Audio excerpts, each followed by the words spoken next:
og velkommen til. Det her, det er min allerførste strikkepodcast, som jeg har taget tilløb til ufattelig længe, så nu skulle det endelig være. På Instagram, der kan I finde mig under bite_knit, hvor jeg deler rigtig meget af mit strik. Primært teststrik, hvilket er det, jeg sådan har gjort mest i, siden jeg startede med at strikke.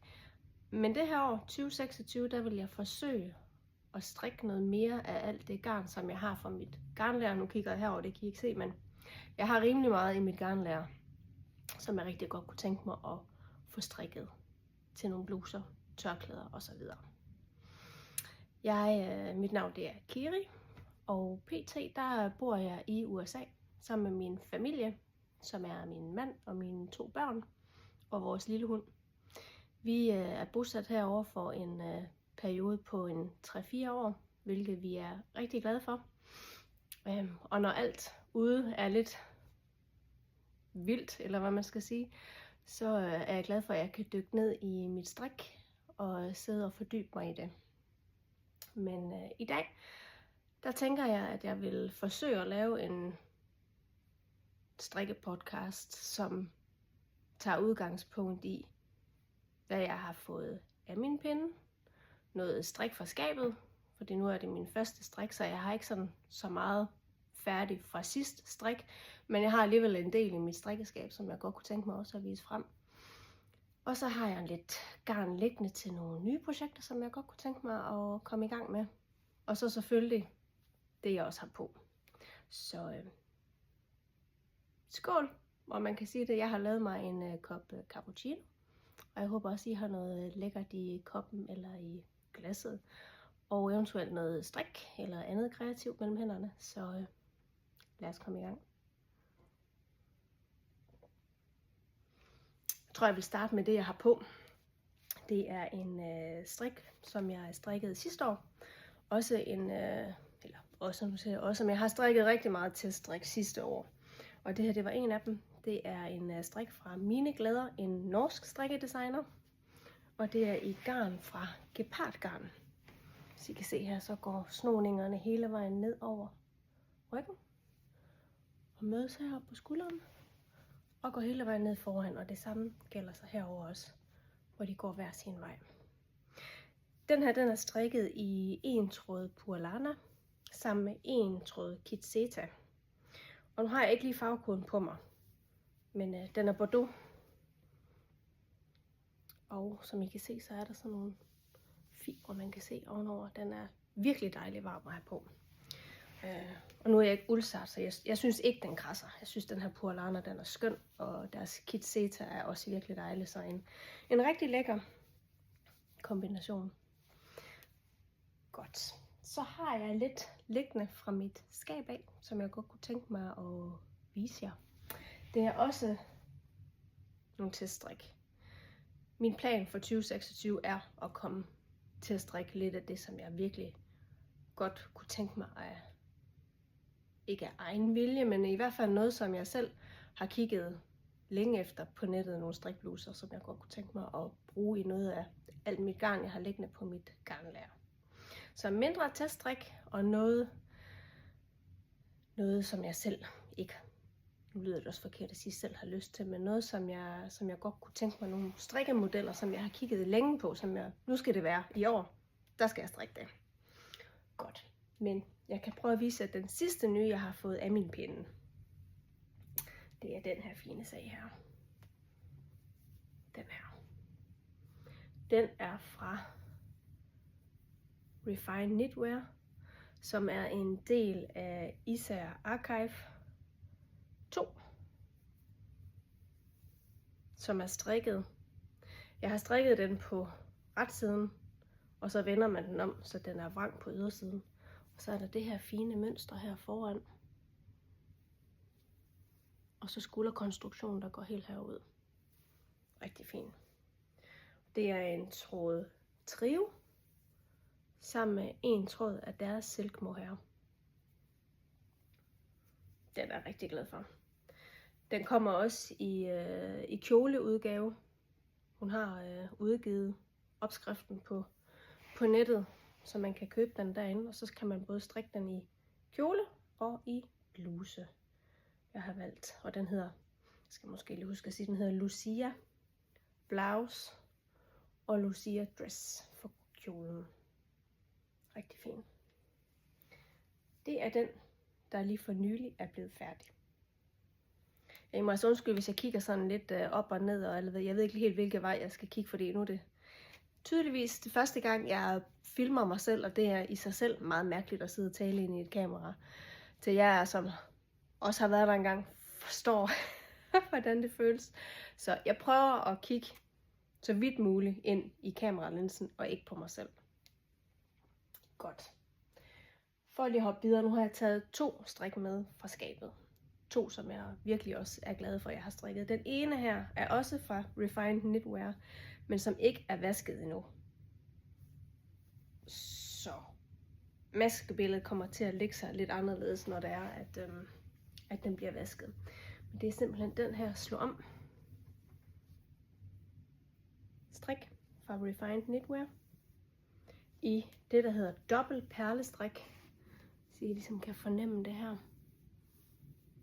Super fin og giver en virkelig flot effekt. Egentlig et ret simpelt mønster, men effekten er altså bare super fin. Den har et dobbeltstrikbånd, dobbeltstrikket kant, ribkant hele vejen rundt her foran og ned for neden, hvor jeg så har sat en lille træknap i.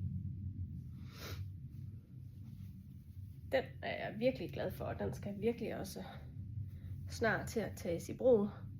Herover der har vi også kulde, minusgrader, og de har lovet sne herop til weekenden. Så alt mit strik, det er fundet frem, men det skal i hvert fald til at bruges.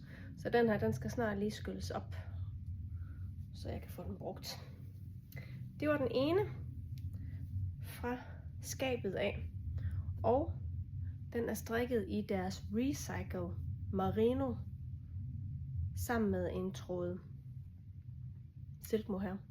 Alt sammen knitting for Olive. Og nu kan jeg ikke huske farven. Det jeg ikke lige får sagt her i videoen, det skriver jeg ned i beskrivelsesfeltet. Der er helt sikkert noget, jeg kommer til at glemme. Fordi jeg har ikke lavet en agenda. Jeg kører bare ud fra, hvad jeg sådan lige kan huske, jeg skal sige. Så. Jeg skriver det ned i beskrivelsesfeltet med farven. Med knitting for Olive. Super lækkert også.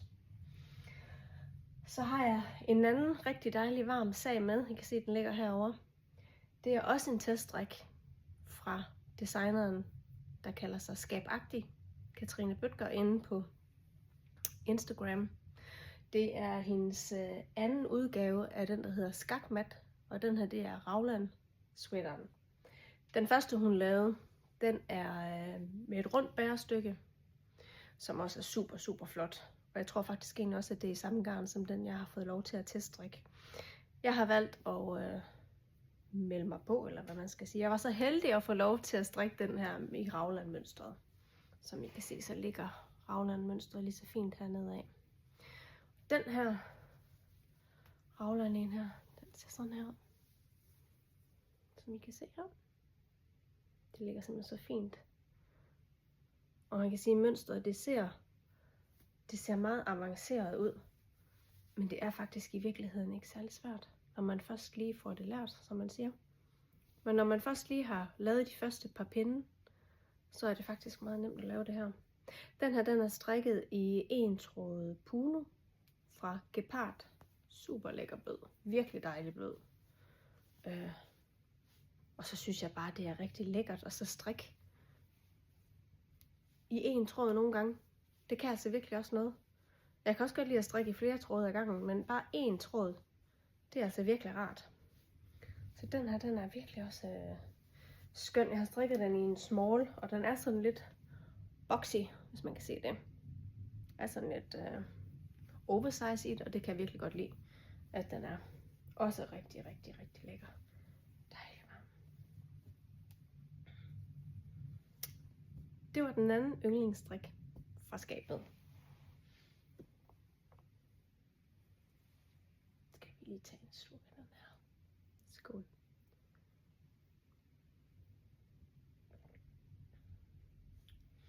så har jeg lidt ønsker fra næste strik, som jeg godt kunne tænke mig at strikke. Jeg har i sidste år, der lavede jeg en strikke journal, bullet journal, eller hvad man kan kalde det, med strik. Simpelthen for at følge processen, min egen proces i, hvad fik jeg strikket overhovedet sidste år, hvad havde jeg drømme for 2025. Og det har jeg alt sammen puttet i en strikkejournalbog. Nu den her, det er bare en ganske almindelig, skal jeg lige finde en blank side her, dottet bog indeni, som I kan se her. Og så har jeg fået sådan et lækker omslag rundt om her, med mine initialer på. Det her omslag, det er jeg selv har købt. Det er Sandra, som har lavet den. En Askegren hedder hun inde på Instagram også.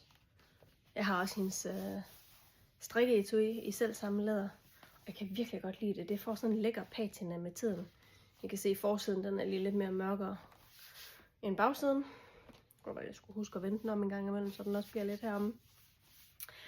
Men der begyndte jeg sidste år at sætte alle mine strik, simpelthen skrive dem op. Så tager jeg bare leder tilfældigt med billeder, hvad designeren hedder, hvad for noget garn har jeg brugt. Og det er faktisk blevet til en hel dag. Jeg synes, det er mega skæg og kan følge med. Så det her, det var den her, jeg lige har vist jer. Strikken fra Skabagtigt, som hedder Skakmat 2.0 aflandsvinderen. Hvor jeg simpelthen bare har taget banderolen fra garnet, sat ind i, printet et par billeder ud, og så sat et par snipper af det garn, jeg har brugt heri. Og jeg synes simpelthen, det giver sådan et super godt overblik over, hvor meget har jeg egentlig fået strikket i løbet af et år. Og det er ikke så let, skulle jeg lige hilse at sige. Jeg har haft et travlt strikkeår. Jeg har også i starten her, skal jeg lige se, om jeg kan finde det her, har jeg også skrevet strikkeønskelister. Det her, det er så for 2024, og jeg har også lavet for 2025 og 2026 også selvfølgelig. Der har jeg lavet den her. Min store pige har været så sød at tegne den her for mig i strikkejournal. Og der har jeg simpelthen skrevet strikkeliste og drømmestrik for 2025. Og ja, jeg kan lige så godt være ærlig med jer. Jeg har faktisk ikke nået ret mange af dem. Og det er jeg faktisk rigtig ked af. Jeg kan rigtig godt lide at teststrikke, men det gør bare, at al min tid, den bliver brugt på teststrik. Fordi der er deadlines. Og det gør jo, at man er nødt til at strikke på det som det første.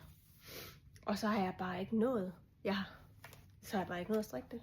Jeg har simpelthen garn liggende til de fleste af de her projekter. De første 4, der er heroppe på billedet, der har jeg simpelthen garn liggende på mit garnlager. Bare der ligger og venter på, at jeg kan strikke det. Så jeg har faktisk lavet en ny strikkeønskeliste. Ja, det her, det er så garn fra projektet, jeg har sat på her. Jeg skal lige have opdateret den lidt.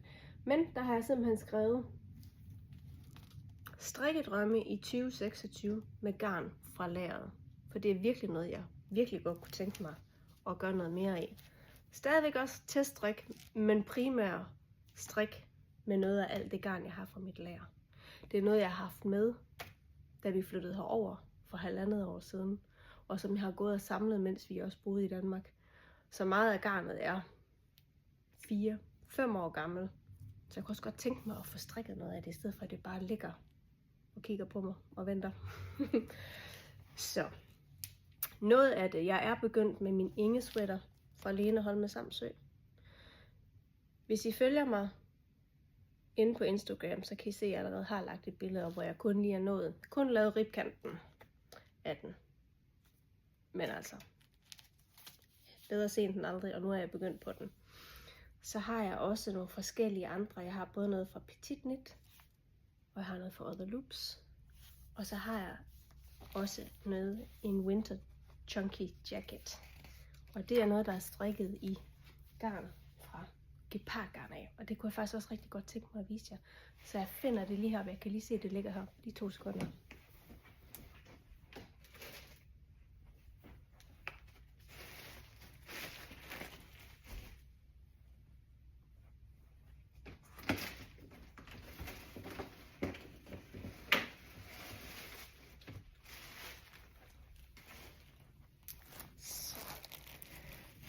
Måske ikke lige så godt planlagt, men skipyt. Jeg håber, I bærer med det. Jeg har den her fra Teddy der, både i den sorte og i den hvide. Og jeg prøver lige, når det er, at jeg redigerer videoen her, og sætte nogle billeder op af de strik, jeg taler om. Fordi jeg har ikke lige et billede af den lige nu her. Men jeg prøver lige, om jeg ikke kan lade sig gøre at finde det frem, og så sætte det på. Den ene, det er den hvide her, fra Teddy der. Og det er farvekode 101 gepardgarn, sammen med den sorte, som hedder 599. De 2, de skal strikke sammen. Og måden man strikker den her jakke på, det er, at det er dobbeltstrik. Det vil sige, at den faktisk også er vendbar. Og jeg har faktisk aldrig prøvet at strikke dobbeltstrik, hvor man kan vende, så den er vendbar. Så det er lidt en udfordring, som jeg virkelig glæder mig til at tage op. Og jeg er virkelig spændt på at se, hvordan den kommer til at se ud. Der skal også være en kontrastfarve. Jeg kan så kommer til at rasle lidt. Men der har jeg simpelthen den lyserøde her. Jeg tager den lige ud af posen her. Det er vist lidt nemmere, så det ikke skrætter alt for meget. Det beklager jeg altså lige. Nå. Det er den her fra Wulia. Også en gepard. Og det er farvekode 430. De her sammen. Det er et mønster i Winter Jacket, som bliver i lyserød, og hele ribben ned, den bliver også den her farve her. Så det er jeg lidt spændt på at se, hvordan det kommer til at se ud. Det er i hvert fald på min drømme ønskestrikkeliste, og jeg skal snart i gang med den. Det var den. Så har jeg er blevet spurgt, om jeg kunne tænke mig at marketingstrikke, altså strikke et sjal op, som allerede er blevet tilstrikket, men simpelthen lavet lidt reklame for det. For Inge-Lise Holst, som er designer ved Yndlingsstrik. Hun har lavet et nyt sjal, som hun godt kunne tænke sig, at jeg strikkede op og lavede lidt reklame for. Og da hun spurgte mig, der kunne jeg ikke sige nej. Jeg synes jo, det var super flot. Jeg skal lige finde en, der ikke er tværet ind i noget her. Som er super flot sjal, så det kunne jeg virkelig godt tænke mig. Og jeg kunne godt bruge et rigtig dejligt varmt sjal her til kulden. Det skal strikkes op i de her 2 kvaliteter.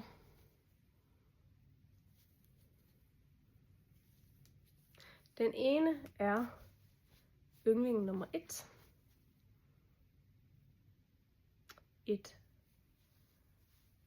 angora og super fine wool i farven. Jeg har lyst til at sige kaffe. Coffee bean måske. Den hedder i hvert fald 026 på den her. Sammen med en tråd mohair. Også i samme farvekode. 026. Også for yndling. Super, super, super blødt. Virkelig lækker. Og så man kan fokusere. Det glæder mig virkelig også til at komme i gang med. Så det er i hvert fald en af de ting, der skal på min pinde her. Meget snart. Hvis ikke i dag, så skal jeg have det her på. Brun er også en af mine virkelig yndlingsfarver. Jeg er vild med brun, bordeaux, lyserød og beige. Det passer til alt. Men i hvert fald brun og lyserød. Det er jeg rigtig vild med. Så det skal helt sikkert på min pinde. Og så havde jeg faktisk også et lille håb om, at jeg kunne nå, inden at det bliver for varmt. Det var at strikke en mood-hue. Helt vild med det. Jeg strikkede i julen sidste år, der strikkede jeg en vest til min lille niece, som hedder jeg har lyst til at sige Mood Slipover Kit, hvor den var grå og så med hvide smiley'er. Og jeg var simpelthen vild med det mønster, det var simpelthen så fint. Så jeg kunne virkelig godt tænke mig en hue til mig selv. Og inden vi fløj herover igen, vi var hjemme i julen sidste år i Danmark, inden vi fløj tilbage til USA, der nåede jeg lige forbi en garnforretning og købe noget garn fra Sandnes.